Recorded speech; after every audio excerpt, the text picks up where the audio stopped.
Leo? Sì, sì. Io Simon Mossa andava scritto in questo volumeggio in sardo, tutto in sardo. Su Mattessi volumeggio l'ha portato in italiano e ha fatto lì bindi personaggio sardo in un altro volume più magno, uomini e donne di Savello.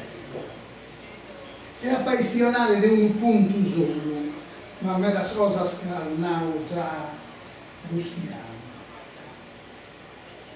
Simon Mossa è entrato sul partito sardo su 43, viene da su 47, un giovanetto, è su 6 Simon Mossa. Si chiesti su 47, e si sta fuori del suo partito sardo, viene da su 1961. Su 1961 si sta a iscrivere e sta parlando di anni sul partito sardo fino a sua morte su 1971. A me mi interessa di questionare questa novità che ha introdotto Simon Mossa il sardismo, su novità del Marmas. Qualcuno ha nato che rovescia le categorie del sardismo, non solo le oltrepassa, ma le capovolge. Michele Colombo, l'ultimo patriarca manno del sardismo, amico di Simon Mossa, naraia da chi te il sardismo, mentre nasce io il sardismo. Il sardismo è un sentimento, e aggiungiada, o meglio, un risentimento. Il sardismo nasce ed è commente risentimento. Nei confronti di chi? Dello Stato. Noi siamo murdato un'era, abbiamo murdato la vita, questa guerra, questa prima guerra mondiale, aumento i sardos sugli stati in percentuale sugli abitanti hanno morto in plus, dopo 1600 dopo morti, per non allegare del sofferto, dispersos, eccetera. Adesso, caro Stato, tu ci devi risarcire.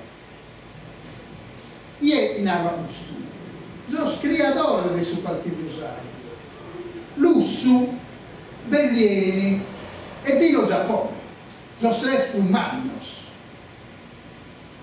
Tutte strese, uno si tiene in un'età diversa, Lussu è del su 1890, Bellieni del su 1893, Dino Giacobbe del su 1996, tutte strese, s'arruolano volontarios in questa prima guerra mondiale, volontarios. Mescamente Lussu e Dino Giacobbe s'arruolano per completare l'unità d'Italia, prossa patria italiana. Dunque, suni galindaintro desidera Italia e sa patria comune de totus, puru nostra, e combattere e morire per questa patria. E tornare a procreare l'idea di Lussu, di Giacobbe, e li scrive, questa lettera, Giacobbe sa lettera a Surate, a San Giuseppe, è un'idea democratica. Non entrano in guerra come nella d'annunzio perché la guerra è l'igiene del mondo. Per motivo namus nazionalistas, regressivos, per motivo democratico, per fare l'Italia unita. Difatti sigli queste idee di Cesare Battisti, Fabio Filzi, di questo si sono librano agli irredentisti italiani. Partecipano a questa guerra e sono tutte strese, grandi combattenti, plurimedagliados, pur sia a Dino Giacobbe, la medaglia che li ritirano, diventa da uno pacifista, anti-italiano, eccetera, eccetera. E che succede di un Simon Mossa? capovolge questa idea. L'Italia non è la nostra patria. L'Italia non è la nostra madre patria. L'Italia è matriglia, anzi di più. La Sardegna non ha niente a che fare con l'Italia. La Sardegna esattamente usa questa terminologia, è una comunità etnica. È una delle prime volte che si usa questa terminologia, comunità etnica, in cui etnia non ha niente a che fare con le sciocchezze che si dicono con la razza. Etnia è storia, cultura, tradizioni, soprattutto vedremo per Simon Mossa, lingua. Quindi capovolge l'idea che noi dobbiamo essere risarciti dall'Italia perché abbiamo combattuto per l'Italia. E introduce un fatto assolutamente nuovo, ne accennava un posto, io cerco di approfondirlo questo tema. Finora, da Tuveri in poi, si era parlato di questione sarda. I tedeschi questa idea, questione sarda. Si idea, in Sardegna avesse una questione di arretratezza economica e sociale. E dunque i tesori della Sardegna, investimenti. Mirai da quest'idea nasce lo Statuto Sardo. Lo Statuto Sardo nasce su un filone economicistico che rivela l'economicismo dello Statuto. L'articolo 13, lo Stato con la collaborazione della Regione prepara un piano di sviluppo economico e sociale. Chi si butta a pesce su quest'idea? Il Partito Comunista e la sinistra, cioè la Sardegna arretrata ha una questione, c'è una questione sarda, una questione economica e sociale, possiamo risolverla dentro un'operazione di alleanze, perché la Sardegna, la questione sarda è dentro la questione meridionale, lo diceva Cuposto. Cosa inserisce di nuovo, di totalmente diverso rispetto al vecchio sardismo Simon Mossa? No, in Sardegna non c'è una questione sarda, c'è una questione nazionale. Questo è il fatto nuovo. Noi abbiamo una questione nazionale che comprende certo la Sardegna colonia, ma comprende anche un altro dato fondamentale: la Sardegna nazione oppressa. Per cui qui nasce l'indipendentismo di Simon Mossa, perché se la Sardegna fosse una semplice colonia, basta decolonizzarsi a livello economico, sociale, magari attraverso alleanze con gli operai contadini sardi e del nord, e abbiamo risolto il problema dentro la cornice statuale dell'Italia unita. Non entro qui nel merito dell'Italia, si tendeva a dire, in cui prevale l'etnia dominante, che sarebbe quella italiana, perché oggi noi abbiamo altre ricerche, per esempio Sergio Salvi, che sostiene che l'Italia non esiste, che non è vero che c'è una nazione italiana. In Italia ci sono molte nazioni e nazionalità, lasciamo perdere questo discorso. Certo è che con la nuova impostazione di Simon Mossa, la Sardegna colonia, la Sardegna nazione oppressa, l'unica strada percorribile è l'indipendenza. L'indipendenza da chi? Intanto dallo Stato italiano, dall'economia, dalla politica, dalla cultura italiana. E qui c'è un tema che nessuno ha mai affrontato anche all'interno del sardismo. Esclusivamente Lussu, ma solo un accenno, durante la Costituente parla di inserire nelle scuole l'insegnamento del sardo, ma quasi di sfuggita. Poi lo stesso Lussu non persegue questo obiettivo nella sua lunghissima attività di parlamentare, di senatore, eccetera. ma altrimenti questo tema della lingua e della cultura era fuori dall'orizzonte, anche dall'orizzonte sardista. Chi lo introduce con forza è proprio Simo Mossa. Poi devo dire, chi lo svilupperà come Simo Mossa, forse ancora di più, sono movimenti come Nazione Sarda, come Eliseo Spiga, Antonello Satta, Cicci Tomasa, che svilupperà questi temi. E a proposito di Cicci Tomasa, voglio ricordare una sua lettera, c'è un lungo epistolario fra Cicci Tomasa ed Emilio Lussu. Tenete presente che Cicci Tomasa ha seguito Emilio Lussu come nello PSIUC. Dopo la scissione ha fondato il Partito Socialista Sardo e poi è entrato nel Partito Socialista. Quando ci sarà la scissione a sinistra entrerà nello PSIUC. Lussu lo seguirà Cicci Tomasa e lo seguirà anche Dino Giacobbe. La moglie addirittura sarà candidata socialista, Simonetta Giacobbe.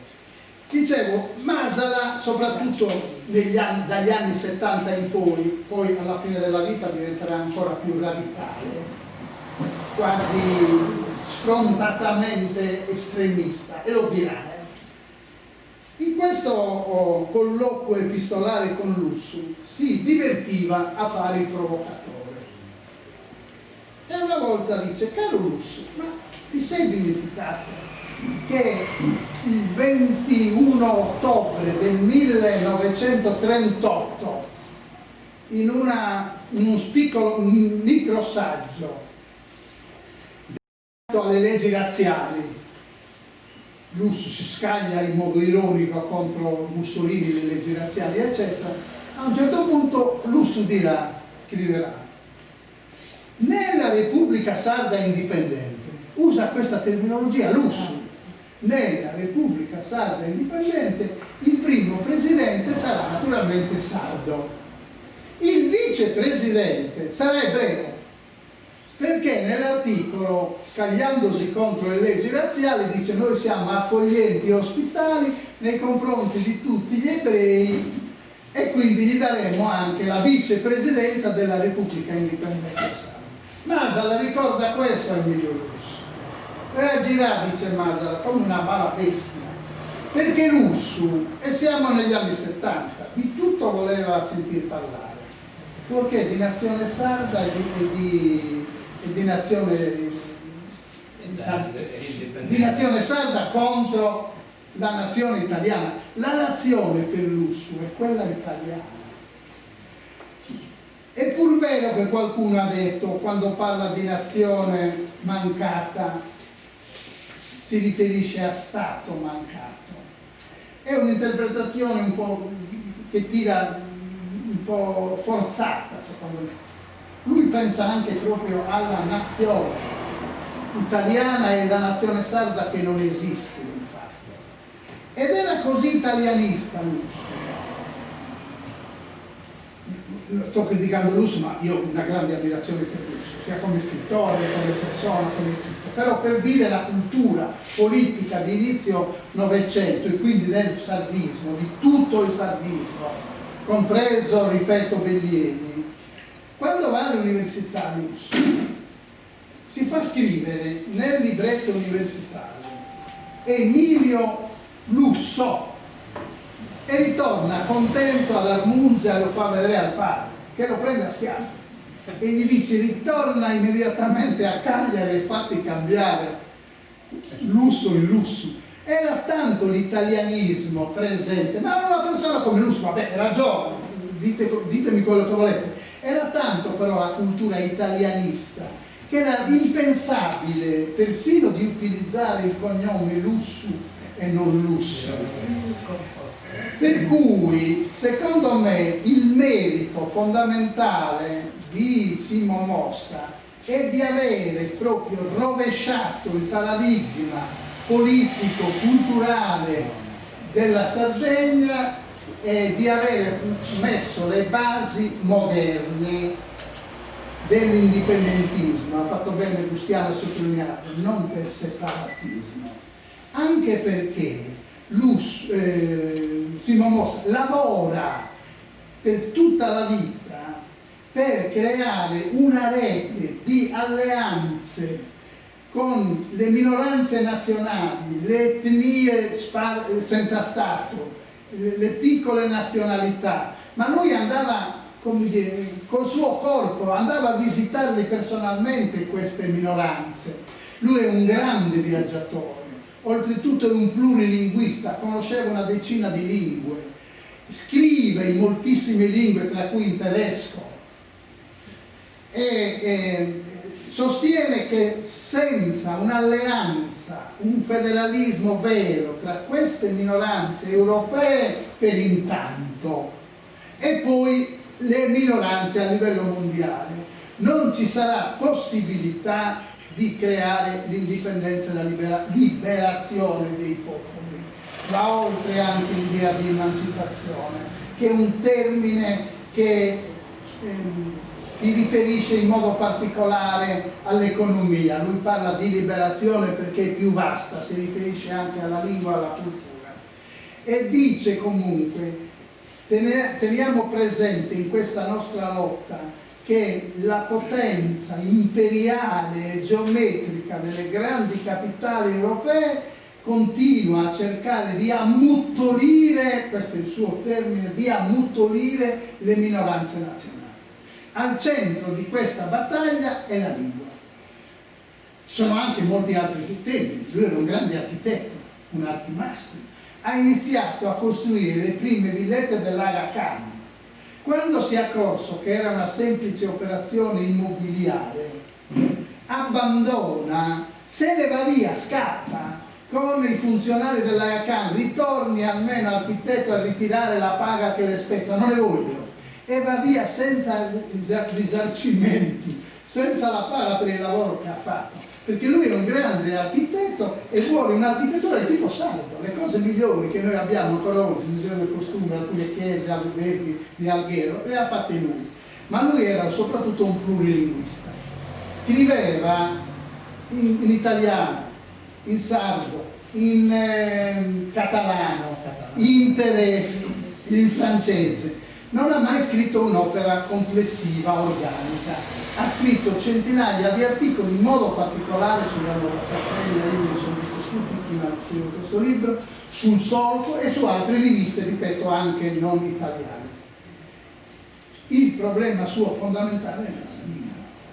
Lui dà un'importanza fondamentale, più volte ritorna: senza la lingua non esiste un popolo, senza la lingua non è possibile manco difenderci. La lingua non è uno strumento solo di comunicazione, la lingua è la nostra storia, la lingua è la nostra civiltà, per cui è il primo in assoluto che sottolinea l'importanza della lingua e il valore di liberazione della lingua. Ripeto, lui è un plurilinguista, non è un bilinguista, però insiste molto intanto su tutta la lingua sarda. Oltretutto lui scrive non solo articoli, scrive anche poesie, racconti. Vince addirittura un premio Ozieri con una poesia. Dopo questa vincita entrerà nella giuria del premio Ozieri per dire il personaggio che noi abbiamo di fronte. Suona. Ha fatto cinema. Ha fatto cinema, sì, ha fatto.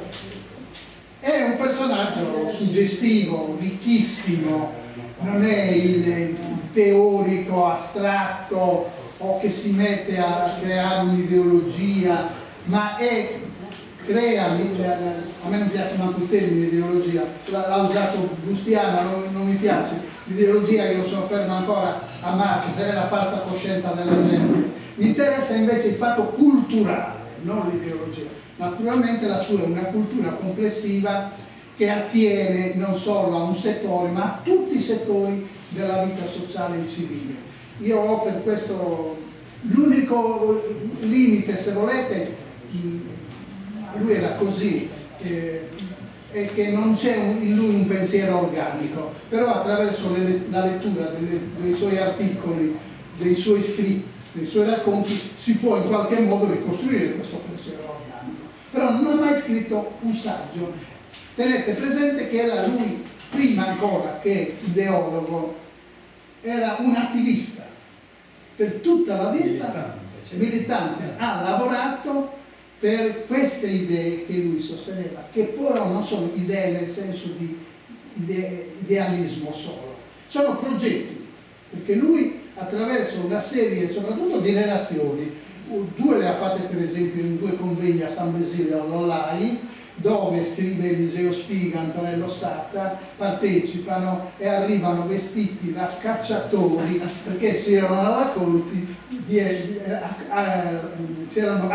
di essere seguiti da, come chiamarli? Dalla polizia segreta, dai servizi segreti. Per cui arrivano a San Basilio, che sono i monti di Ololai, vestiti da cacciatori. Noi non c'entriamo niente con quelli. Quelli vuol dire c'erano già Michele Columbo, Simone Mossa, c'era anche il nostro amico Tonino Bucci di Ololai e altri giovani. È stato uno dei primi convegni che un po' ha posto le basi anche teoriche dell'indipendentismo. Su questi abbiamo noi le relazioni, ancora oggi almeno io le ho tutte, e anche queste sono di un'attualità incredibile. Quindi indipendentismo, federalismo, ma federalismo interno e federalismo con le minoranze, non con lo Stato italiano, perché i fedus, le alleanze, si creano tra uguali e non fra diversi, che oltretutto così diversi che di federalismo non ne vogliono manco sentire parlare.